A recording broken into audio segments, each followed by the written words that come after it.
Hej, jag ska till podcasten prata till dina bäck som sitter här bäcknar. Och ja, det är en nytt podcast. Tror jag att i det här du nämligen inte bara möjligt att höra med. Men även så tjär med hvis det hittar vi på YouTube eller Facebook.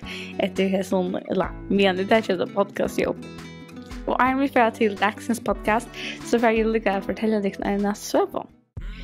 Till nämligen inte så länge sedan att jag fick en e-mail och från en person som är våldnämnder och väljer att ta hand om den personen. Och personen sände mig e-mail och tackar för det virksomhet som jag gör nät någon väg, lovfiler och videos och framvägs. Och vi kan fortalla det han började vi över väldigt skeptisk och ta jag först för hörde om min video och ta var det något ett ämne som är frafall eller ta en tryggande pärnalloj.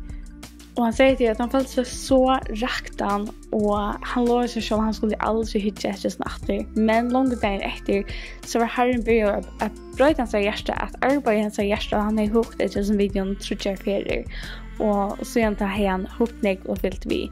Så jag tror det är så till att trutjar hos Herren kan gripa in och kan bröta och hjärta. Och det känner jag så väl från min personliga liv hos Herren kan komma in och bröta och hjärta. Och ger också till hans här efterföljare.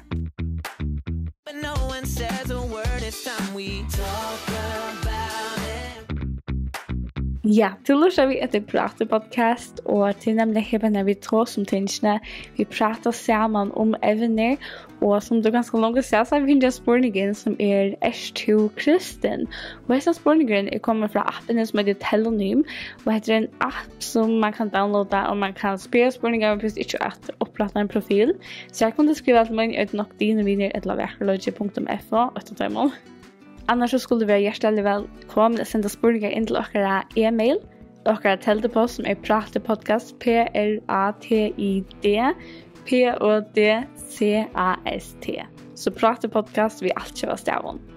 Och här skulle det vara hjärtligt välkommen att sända spurningar in. Asja spurningar och hvis det inte var dolnen så skulle det bara se fra så skulle det släppa vara det.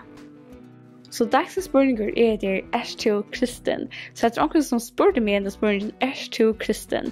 Och jag hade det en avhörande spurningur att spyrja. Och jag huxade för tikkon som lusta eller hittar vi kvärt hötta tid svara.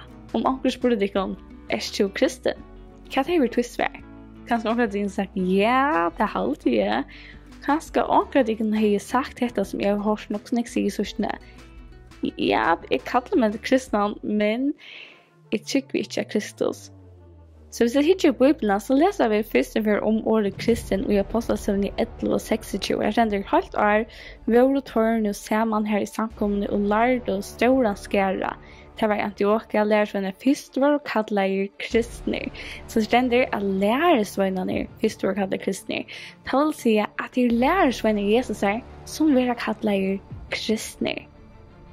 Det vill säga för att kunna kalla sig kristna så må man vara en lärsvän Jesus och hur så vara vi det. Jag hade vi läsa det nog så gott i Lukas 9. Vi läser från vers 18.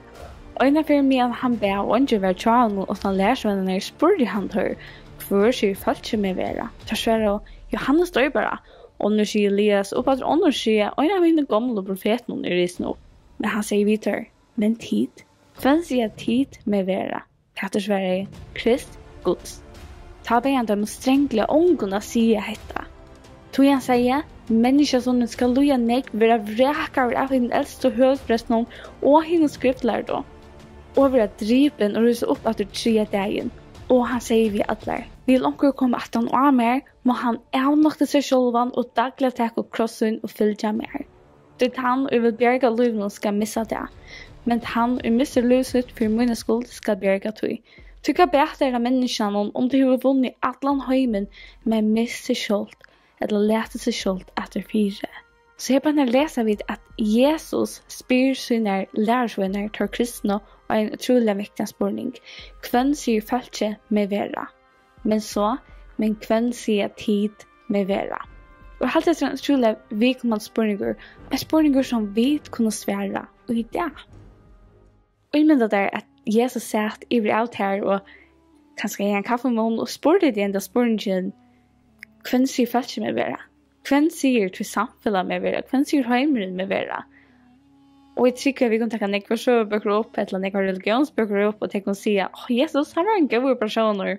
Han gjorde det gott och kom vi från gån husgotten som till gilta regler och så framvägs. Det är nämligen det som några söböcker säger Jesus svara. Ongi kan avnokta Jesus levde till det är stafest sövliga, men till imist kan folk mena hur han var. Till hur han var bryter nämligen och har liv fullkomliga, grundläggande. Men så kommer spurningurin, hvem sier du med vera, spyr Jesus. Og det er samme spurning som han spyr om det. Hvem sier du med vera? Hvem sier vi Jesus vera? Eller hvem sier vi Kristus vera? Og det er avhørst å nevne lika at året Kristin kommer fra året Kristus. Kristus som er navnet til Jesus, som er ikke det samme som Messias. Så hvem sier vi Kristus vera? Hvem sier vi Jesus vera? Og til svære kunne vi bare svære sjølve. Om Jesus satt i bra med på nu her, og han er spurt med dina, hvem sier du med vera? Du utmynder meg at jeg ble mettelig rørt og sagt ved Jesus, du erst min frelsare. Fram om allt det som Jesus är för mig, för jag är Herre så är han min frälsare. Han kom ner i jorden som ett människa, levde ett liv fullkommet, och han valde att dodja kross någon för att betala mina synd. Och vi trycker på han.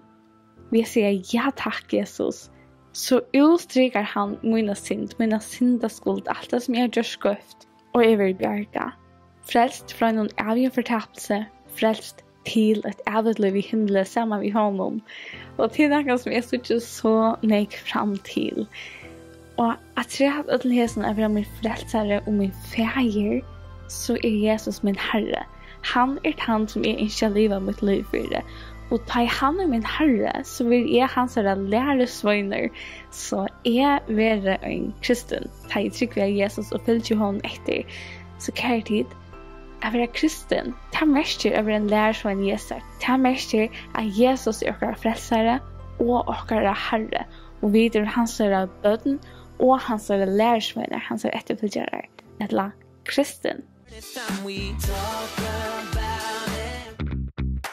Och jag vet att det är en djup hugsan om året att vara kristen, men det är det som året i grunden är märker till nek som kallar sig kristen. Men det tycker vi hvis vi vänder spurningen och säger då, är du en Jesus efterföljare? Är du en lärsvän Jesus? Så att folk svärar örvise än till att svära till hvis vi spela dig, är du kristen? Och det är sin löj till det märker faktiskt akkurat det samma. Så jag kan spela tecken kvart efter tid svära Jesus om till var spurt, kvän säger tid Jesus svära. Och är det tid kristen? Är det tid Jesus är efterföljare? Är det tid lärsvänner hans ära? Ett umynda mig att det är mångsvör. Kanske hon säger, jag minns att det tog mig att Jesus där över yngre, men jag har unga du väldigt valt att följa honom efter. Men kär tid, och det hade möjlighet att välja att följa Jesus efter och välja att bli hans lärsvänner. Kanske undrar att jag kan säga, jag har aldrig be Jesus komma in i mitt liv och teach mina synder kross någon. Jag har aldrig sett Jesus som min frälsare. Och tid är också möjligt att säga Jesus kom in i mitt liv, blev min frälsare och Herre inte att bliva till en lärsvän och inte att bliva en kristen och en som har Jesus eller Kristus till. Och här tid är det rikaste, bästa livet vi kunde ha. Och det tog jag har vissa kanalerna, det tog jag fortäller människorna om Jesus. Och det är inte att jag inte bara vill Jesus lärsvänner, men jag inte sån att andra skulle bli att ha vi. Det tror jag att det är så gott att vara Jesus lärsvänner. Jag vet inte om det kan komma tankar om någon som är blivit en kristen, eller någon som är valt att följa Jesus efter som blivit hans lärsvänner. Och hvis jag ska komma tankar om ett något så nytt döme om en känd person, så är det ganska Kanye West. Det var inte det känner han. Men jag hade av så sådär en man som har varit i Hollywood och Vision här på och så sådär han blev förkomna bröttan och göra en nya sångflöv som är bara halka till Herran som lyfter god upp. Och det som avhörs så sådär vi honom är att ödel är lika chockerad och överraskad hur han är brötter. Kanske att de känner någon som brötter och kanske som blir en kristen och bara brötter och till chilla ganska kul att det händer eller kunde så säger jag också säga väl det inte tyckande att what kan det hända på när vi kommer att kalla sig kristen eller tyckande nu och han bara brötter men det som händer där vi tar mot Jesus och det är en annan förklaring än att Jesus kommer in och tycker bostad och vi får något motivation och vi får en fri som ber över allt. Och det kan inte förklaras annat än att Jesus glider in till något skuld. Kärtid är inte så negativt att det ösen skulle komma att känna Jesus. Att det ösen skulle kunna säga att Jesus tror min frälsare, tror min herre. Eller som Kanye säger, Jesus tror min konkur. Och att det skulle kunna säga, ja, jag är en kristen. Jag är en Kristus efterföljare. Jag är en lärarsvän Jesus. Det är det bästa livet. Det kan inte erstattas med något annat. Men ja, jag får bara säga tack för en spurning som kom in. Det var en otrolig avhörlig spurningar. Och hvis det var spurningar så skulle det vara hjärtligt välkomna att sända tar in. Omvis e-mail, omvis Facebook eller hver det ska vara. Så sänd tycker spurningar in. Jag är så glad att läsa tar. Tycker att vi människor tycker att tankar och tycker att spurningar och svara till här i en podcast någon. Så minns ändå till att dama eller like detta podcast. Minns till att dela det vidare viner som kanske tar som ett ämne. Som kanske har bruk för att skilja med ett ämne. Och hvis jag tar näka vimersing så skulle det vara hjärtligt välkomna att skriva här nu under podcasten. Jag är så tacksam för det som stolar mig så väl och i som versen och i ser tjänastne och dama och dela allt det som jag lägger ut till er så fantastiskt och till en stor tjänasta som till gera mer. Och just nu har vi kanna möjligheterna och jag kunna få ett podcast ut av mellan Spotify, iTunes, Google Play och så framvis. Hvis det är något som jag tycker AHA, hvis det är något som tidigt brukt, vi märker i under eller skriver till mig att det är något som tidigt brukt, till nämligen något som jag huxar om att investera i, till något som är dyrare än detta som jag har brukt. Men hvis det är något som jag kommer att bruka så vill jag så gärna investera i det. Annars så säljes några kalendrar som det är sådär och en hänger i hesum väggen. Och i hemsidan så säljer notesblockar och pennor och jag säljer lastik. Jag hoppas det kommer fram kött. Det är så spännande på det. Och allt det som är att du hemsidan, allt det som du köper för att du hemsidan tar till att stola virksamhet av VAKURLEIKI.FO. Så tar pengarna för bara till hemsidan och bara till att betala för det som det teker hävarna körande här. Så tack för det tog du vi. Tack för det. Vi ses efter nästa torsdag. Och här tar vi dina bästa sätt i studion. Bye!